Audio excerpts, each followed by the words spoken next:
नमस्कार दोस्तों, आप लोग कैसे? उम्मीद करता हूं कि आप लोग अपनी पढ़ाई को कंटिन्यू कर रहे होंगे। आज हम भारत भूगोल से संबंधित कुछ महत्वपूर्ण तथ्यों का अध्ययन करेंगे। आज हम भारत में निवास करने वाली जनजातियों के बारे में समझेंगे। ठीक है, तो चलिए शुरू करते हैं। यहाँ पर लिखा है कि जनजातियों एक ऐसा समूह है जो कि अपने आदम रीति रिवाजों के तरीके से एक निश्चित भूभाग पर निवास करते हैं। ठीक है, और भारतीय जनजातियों को भूभाग के अनुसार उत्तर, पूर्वोत्तर, मध्य तथा दक्षिणी क्षेत्र में वर्गीकृत किया गया है। तो चलिए देख लेते हैं इनके जो भी पॉइंट बन रहे हैं। यहाँ पर पहला पॉइंट दिया गया है कि जनजातियों में धार्मिक पुरुष पुजारी को पाहन कहा जाता है। तो ये भी आपको याद रखना है कि जनजातियों के धार्मिक पुरुष जो होते हैं उन्हें हम क्या कहते हैं? पुजारी को। एंड पुजारी जो होता है उसे हम पाहन कहते हैं। ठीक है, ये पॉइंट क्लियर। दूसरा पॉइंट है कि अफ्रीका महाद्वीप को जनजाति महाद्वीप भी कहा जाता है। तो ये भी आपको याद रखना है कि अफ्रीका महाद्वीप को जनजाति महाद्वीप कहते हैं। तीसरा पॉइंट है यहाँ पर कि भारत देश में सर्वाधिक जनजाति जनसंख्या वाला राज्य मध्य प्रदेश है, ये याद रखना। उसके बाद आपका महाराष्ट्र है। ठीक है, तो ये आपको रखना है। इंडिया में आपके कहाँ के? आपके मध्य प्रदेश, ये आपका महाराष्ट्र। ठीक है, तो आप समझ गए दोनों प्रश्नों को। अगला पॉइंट हम देख लेते हैं। अगला पॉइंट है यहाँ पर कि भारत देश में सर्वाधिक जनजाति प्रतिशत जनसंख्या वाला राज्य मिजोरम में है, जो आपके 94% है। यानी हम बात करें क्षेत्रफल की दृष्टि से तो मध्य प्रदेश है, और यदि प्रतिशत के बारे में बात करें तो आपके मिजोरम है। ठीक है, अगला पॉइंट हम देख लेते हैं कि भारत देश में सर्वाधिक जनजाति प्रतिशत जनसंख्या वाला केंद्र शासित प्रदेश के बारे में बात करें तो आपको लक्षद्वीप है। तो ये दोनों पॉइंट आपको याद रखना है कि यहाँ पर राज्य की बात की गई जो आपका मिजोरम है, जबकि यहाँ पर केंद्र शासित यूटी की बात की गई है। तो यहाँ पर 94%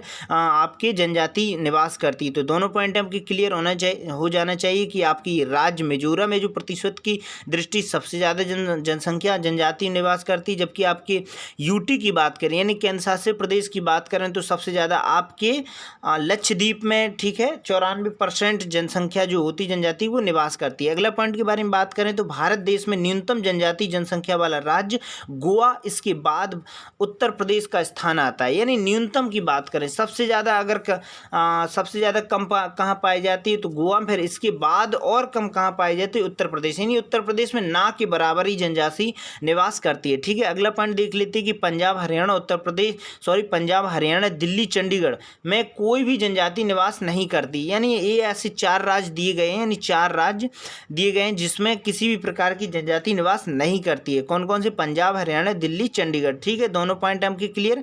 पंजाब हरियाणा 2 राज्य और दिल्ली और चंडीगढ़ 2 यूटी हैं। ठीक है, दोनों पॉइंट क्लियर। अगले पॉइंट के बारे में हम बात कर लेते हैं। अगला पॉइंट यहाँ पर दिया गया है कि किसी भी जनजाति समुदाय अधिसूचित करने का अधिकार राष्ट्रपति के पास है। यानी किसी भी जनजाति को जनजाति अधिसूचित करने का अधिकार है तो वो आपके राष्ट्रपति के पास है। तो ये आपको याद रखना है, ना कि प्रधानमंत्री के पास है।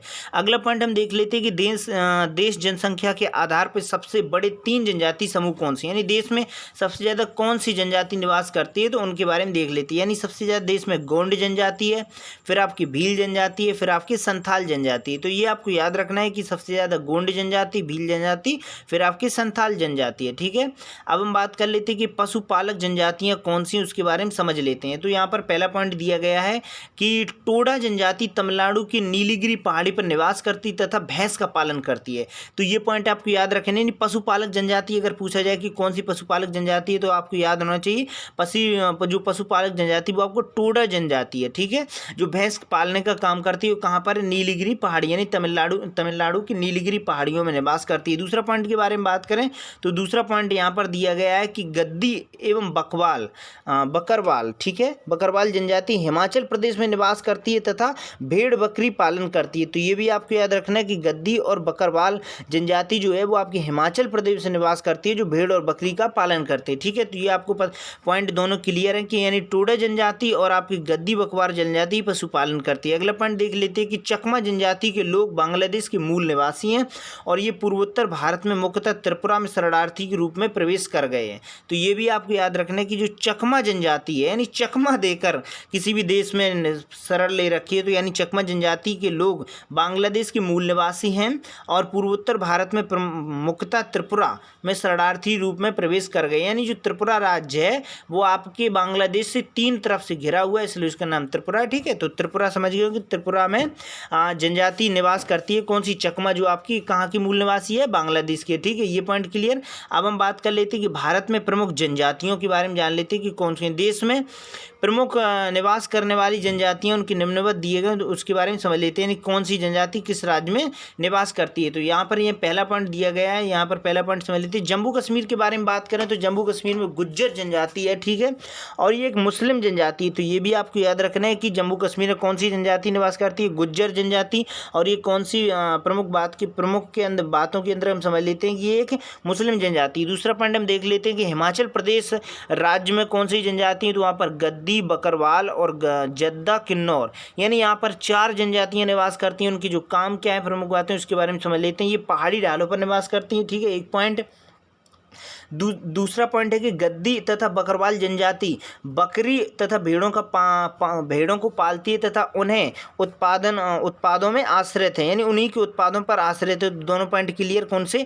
गद्दी और बकरवाल, जद्दा, किन्नौर जनजाति हिमाचल प्रदेश में निवास करती है और उनके जो प्रमुख काम है वो आपके भेड़ों को और बकरियों को पालती हैं, उन्हीं से उत्पाद जो प्राप्त होता है उन्हीं पर ये आश्रित होते हैं। ठीक है, जैसे कि उनका जो दूध होता है वो मार्केट में बेचकर उनसे जो पैसे होते हैं उन्हीं से आपका घर चलाते हैं। ठीक है, तो ये पॉइंट क्लियर। अगला पॉइंट देख लेते हैं। उत्तराखंड की बारे में बात करें तो उत्तराखंड में थारू, बुक्सा, भूटिया और जौनसारी जनजातियां निवास करती हैं और जो इनके जो काम प्रमुख है उसके बारे में जान लेते हैं। यानी थारू जनजाति के लोग दीपावली को शोक पर्व के रूप में मनाते हैं। जहां हिंदू परिवार के लोग दीपावली को एक सुख पूर्व में मनाते हैं, वहीं पर ही थारू, बुक्सा और भूटिया जनजाति में थारू जनजाति जो है वो आपकी जनजाति दीपावली को शोक पर्व के रूप में मनाते हैं। ठीक है, तो ये पॉइंट क्लियर। आप अक्सर पूछा जाए कि यदि आपसे पूछा जाए कि उत्तराखंड में कौन सी जनजाति निवास करती है तो इसका आंसर क्या होगा? थारू, बुक्सा, भूटिया और जौनसारी जनजाति निवास करते। ठीक है, अब हम अगले पॉइंट के बारे में बात कर लें तो अगले पॉइंट के में उत्तर प्रदेश के बारे में बात कर रहे हैं। तो उत्तर प्रदेश में कौन सी जनजाति? कोई विशेष जनजाति निवास नहीं करती है। ठीक है, तो आपको याद होना चाहिए। और हिमालय के तराई क्षेत्रों में उत्तराखंड की ही जनजाति निवास करती है। जो उत्तराखंड में मूल रूप से रहती है उसी जो उत्तर प्रदेश के संपर्क में रहती है सीमा पर, तो इसलिए उत्तर प्रदेश में नाम मात्र की जनजाति किसी विशेष जनजाति का नाम नहीं दिया गया है, लेकिन जो एक अस्थायी रूप से देखने को मिलता है इसलिए उत्तर प्रदेश का नाम आ जाता है। ठीक है, अगला पॉइंट देख ले कि राजस्थान के बारे में बात कर लें तो राजस्थान में मीणा और गरसिया और कालबेलिया जनजातियां रहती हैं। तो आपको याद रखना है मीणा जनजाति और आपके गरसिया जनजाति और कालबेलिया जनजाति जो आपके राजस्थान में निवास करती हैं और इनका जो प्रमुख काम यानी कि जो बातें हैं वो देख लेते हैं। यानी कालबेलिया एक सपेरा जनजाति समुदाय है। तो ये भी आपको पॉइंट होना चाहिए कि जो कालबेलिया जनजाति है वो सपेरा यानी सपेरा को पकड़कर उनसे जो भी अपना पैसे कमाते हैं इसी समझ लीजिए, तो आपकी वो कालबेलिया जनजाति। अगले पॉइंट के बारे में बात करें तो मध्य प्रदेश के बारे में बात करें तो मध्य प्रदेश में कोल, भील, लंबाड़ी, बैगा, सहरिया, तो ये जनजातियां मध्य प्रदेश में निवास करती हैं। उनका प्रमुख काम देख लेते हैं। बैगा जनजाति पूरी तरह से प्रकृति पर निर्भर रहती है। यानी जो बैगा जनजाति है आपकी वो आपके प्रकृति पर ही निर्भर रहती है। प्रकृति से ही वो स्रोत जितने भी रहन सहन खान पीन के जो सोर्स हैं वो वहीं से प्राप्त करती है प्रकृति। ठीक है, तो अब मध्य प्रदेश से बात होगी। अब हम बात कर रहे हैं छत्तीसगढ़ के बारे में। ठीक है, तो छत्तीसगढ़ के बारे में देख लेते हैं। छत्तीसगढ़ अंगरिया, भारिया दो जनजातियां निवास करती हैं। इनकी कुछ मात्रा मध्य प्रदेश में भी जनजातियां यहाँ भी निवास करती हैं। तो आपके छत्तीसगढ़ में अगरिया और भारिया लेकिन कुछ मात्रा में मध्य प्रदेश और छत्तीसगढ़ की सीमा पर ही निवास करते हैं, इसलिए इन्हें हम मध्य प्रदेश और छत्तीसगढ़ के अंतर्गत रखते हैं। लेकिन यहाँ पर छत्तीसगढ़ की बात हो रही है तो अरिया और भारिया ठीक है जनजातियाँ।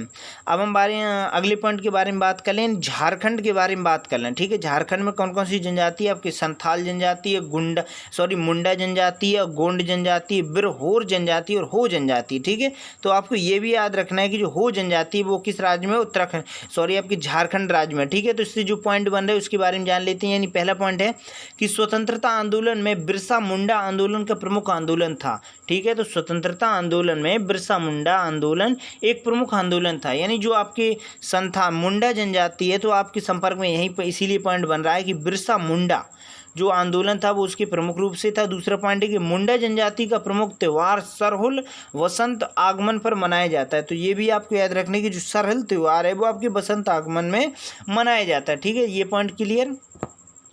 हम झारखंड के ही बारे में बात कर रहे हैं, तो झारखंड से जो तीसरा पॉइंट बन रहा है वो आपका बन रहा है कि मुंडा जनजाति मृतकों के हड्डियों मिट्टी के बर्तन में रखी जाती है, इसे जंगटोपा अनुष्ठान भी कहा जाता है। तो ये आप समझ गए होंगे कि मुंडा जनजाति मृतकों की हड्डियों मिट्टी के बर्तन में रखी जाती है, इसे जंगटोपा अनुष्ठान कहा जाता है। यानी जो कोई व्यक्ति मर जाता है तो उनकी जो हड्डियां होती है वो किसी मिट्टी के बर्तन में रखी जाती है। ठीक है, चौथा पॉइंट देख लेते हैं कि गोंड जनजाति जंगलों के जलाकर दहिया खेती करती हैं। तो ये भी आपको याद रखना है कि पूछा जाएगा कि कौन सी जनजाति जंगलों को जलाकर दहिया खेती करती है, तो आपको याद रखना है गोंड जनजाति। इससे जो 5 पॉइंट बन रहा है देख लेते हैं कौन सा है कि संथाल जनजाति की लेखन लिपि आलोचकी भी कही जाती है। तो ये भी आपको याद रखना है कि जो आपकी संथाल जनजाति इसकी जो लेखन लिपि है उसे आलोचकी भी कही जाती है।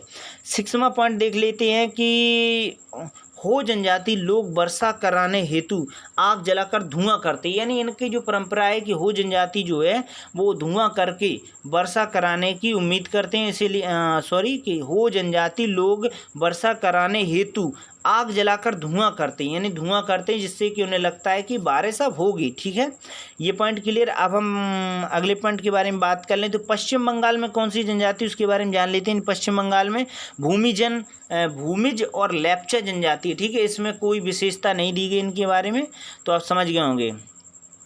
महाराष्ट्र के बारे में बात करें तो कोली और बंजारा जनजाति महाराष्ट्र में निवास करती हैं। ठीक है, और गुजरात के बारे में बात करें तो कोली बंजारा मुरिया, यानी जो कोली बंजारा जनजाति हैं और आपकी कोली बंजारा सेम दी गई, यानी महाराष्ट्र गुजरात में 2 जनजातियां सेम है, जबकि मुरिया आपकी गुजरात। तो आप समझ गए होंगे ये आपका गुजरात है, ये आपका गुजरात, तो ये आपका महाराष्ट्र है, ये आपका गुजरात। ठीक है, तो यहाँ पर आपकी कौन सी कोली और बंजारा जनजाति निवास करती है, यहाँ पर भी कोली बंजारा, लेकिन एक महाराष्ट्र में मुरिया जनजाति ज़्यादा निवास करती है। ठीक है, ये पॉइंट क्लियर।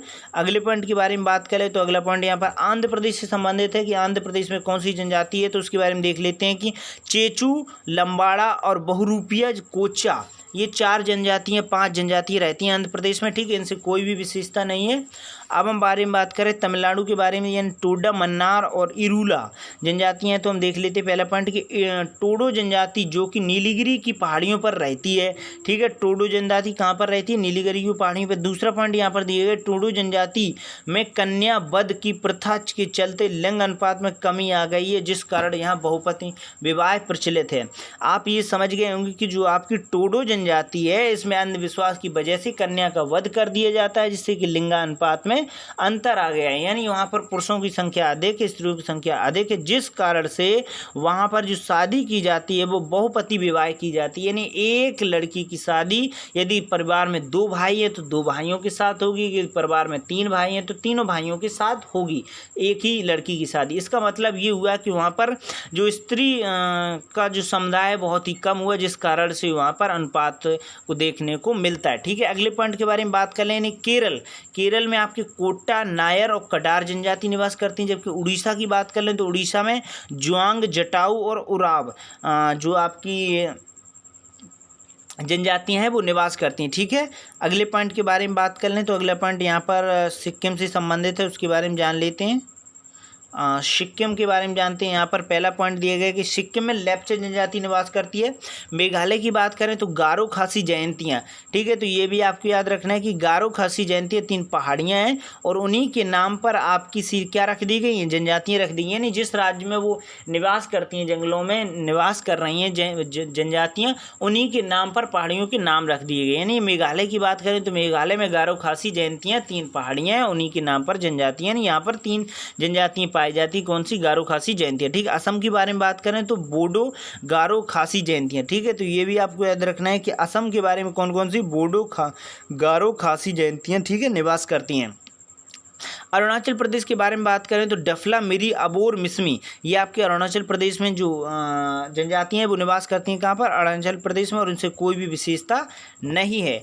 अगले पॉइंट के बारे में बात करें तो यहाँ पर अरुणाचल प्रदेश के बारे में तो समझ ही हुए। अब हम नागालैंड के बारे में बात कर रहे हैं। तो नागालैंड में कौन सी जनजाति, नागा और कोन्यक जनजाति पाई जाती है। इनसे क्या पॉइंट बनता है कि नागा जनजाति में विवाह समारोह में नर मुंड वाला को पहनकर सौर का प्रदर्शन करा जाता है।